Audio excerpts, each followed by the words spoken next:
detecting time of the day, the 22nd day of June, 9:15 a.m. Central Daylight Savings Time. It's a smoking out here already, boys.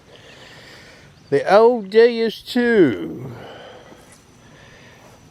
You know, I'm not going to pick on anybody here, but I just want to lay out something here that you might not have noticed. You know, this Day 2 come out and it is a very good detector, and it is multi-frequency. But what's missing? You know, you had this bunch down in North South Carolina hunting sites, huh? They was hunting with Deus 1s, high frequency calls. They use low frequency calls. So they're out in these sites and they're making finds, huh?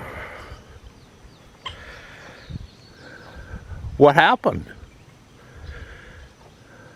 I don't ever remember seeing where they went back into these same sites and come out with shitloads of damn finds. Wonder why that is. So they went in there. If they went in there, they went in there, and where's the finds? There was one find, though, that I remember distinctly. High conductor.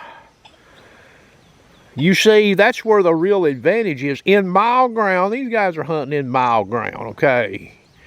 Unlike this gentleman in Colorado, he gets to really see the benefit of this multi-frequency on this Day 2. Relic hunters in eastern North Carolina, South Carolina are not going to see the full benefits of multi-frequency on this machine relic hunting, except high conductors. That's what that one gentleman found.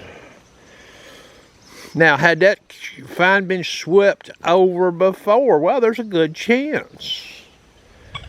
But maybe it wasn't swept over from necessarily the right direction, or there could have been multiple maskers making it impossible to hear, or very hard to hear, using, let's say, a high frequency Deus 1 call running around 32, 31 kilohertz. Alright, so I'm going to give you a little demo here. We're going to use a big old quarter, boys. How about that? Big old quarter. You see it laying right there. You see where that is? Now, this is a same plane test with coal height.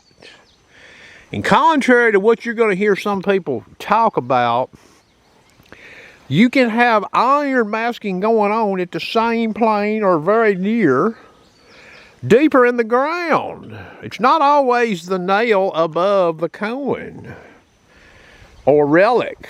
You can even have under target masking where the iron is beneath the non-ferrous target, and it can negatively affect the ops of that detector trying to locate that non-ferrous target. And I've shown videos showing as such. Except in those situations, depending on how lucky or unlucky you get, you may dig the non-ferrous target out and not dig deep enough, or just grab your non-ferrous target and run, not realizing there was a deeper ferrous target there that had you sort of cornhole, wasn't giving you necessarily textbook signal. Okay, so here we go. We're going to look at the mono program at 32 kilohertz. That's about what a lot of those guys were running with those HF calls, that 9-inch, that white one. Remember it? Alright. And when I get done here, I'm going to switch that quarter out for that nickel right over there. I'm going to put that nickel in there. So here's the fast program. 6.8 disc. Pitch tones in both of these with a pitch dial to max in both programs. Here's silencer of 2 in the fast program.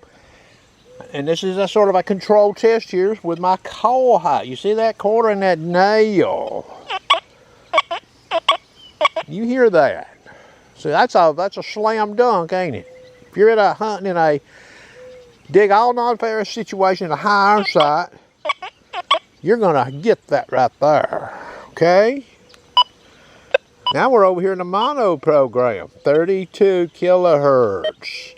We're at a 6.1 disc, unlike 6.8 in the fast. Pitch tones with the pitch tone max. The silencer is at 0. Okay, we're going to look at speed 2.5. You hear that? If I rotate on this, we get to hear the quarter, don't we? I'm going to stay in DS mono. We're going to reduce the speed to 2. What do you hear?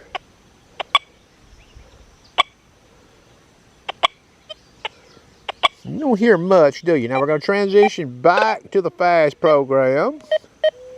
Speed 2.5 is what you heard before. I'll sweep it again.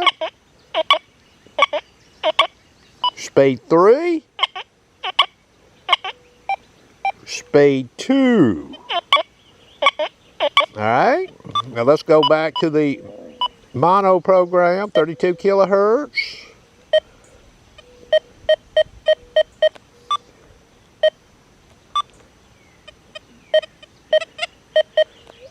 Reactivity 3. Reactivity 2.5 again. Reactivity 2. How about that? Okay. Now, keep the camera running.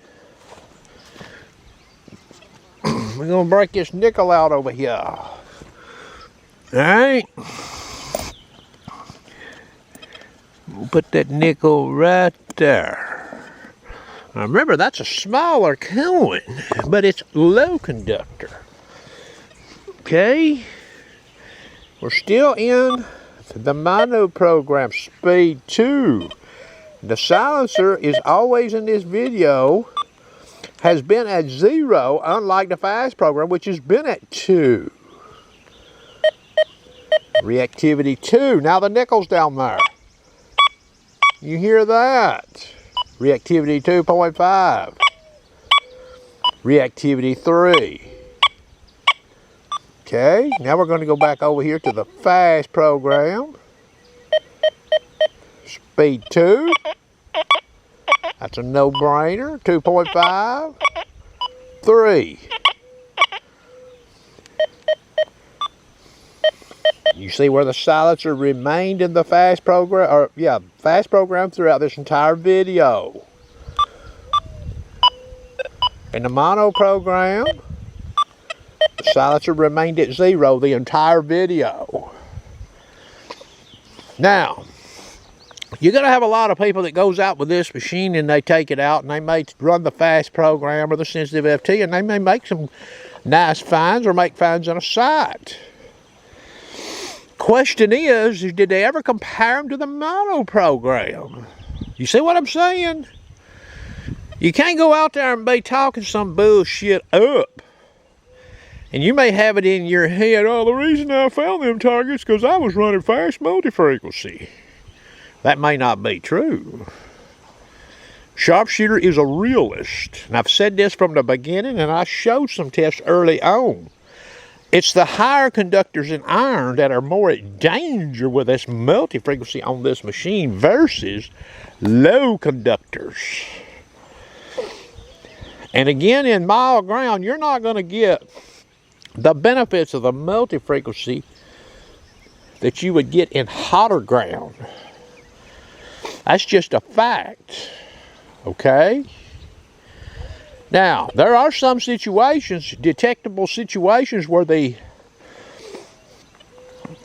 single frequency has advantage over the fast multi-frequency on this machine, and I've showed some examples. An object laying beside some wire. Single frequency ops on this machine has advantage coming down the hard way. Okay? Well, anyway, she's warming up out here. I just thought I would show this. You know, multi-frequency is very nice. Now, for all detectable targets that it hits, generally, it will yield more correct ID. But remember, you got to hit the target. We didn't hear that quarter in mono program, 32 kilohertz. But the ID on this mono program is a whole different animal. A deep nickel could read just like a deep quarter, depending. And hotter ground there could aggravate this as well. That's going to conclude the video. Everybody be safe out there.